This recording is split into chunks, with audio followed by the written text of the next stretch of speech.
the Republic Act 11642, otherwise known as the Domestic Administrative Adoption and Alternative Child Care Act, kung saan meron po tayong regular adoption, we have relative adoption, we have step-parent adoption, and we also have adult adoption. So kung meron po kayong mga inalagaan na lumaki na po sa inyo, tumanda na sa inyo, at gusto po ninyong ampunin at gusto ninyong pamanahan, you can still adopt them through the process of adult adoption po.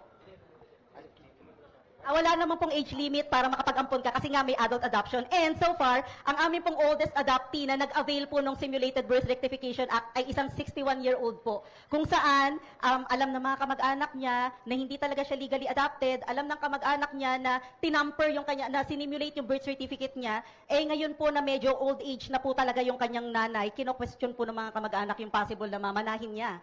Kaya po nakapag-file po sa NACC at na-grant po natin yung kanyang petition for rectification of simulated birth rectification at ngayon po legal na naampon na po siya. And syempre, may karapatan na po siya at hindi na po mako-question yung kanyang karapatan sa mana sa kanyang nanay na nag-ampon sa kanya.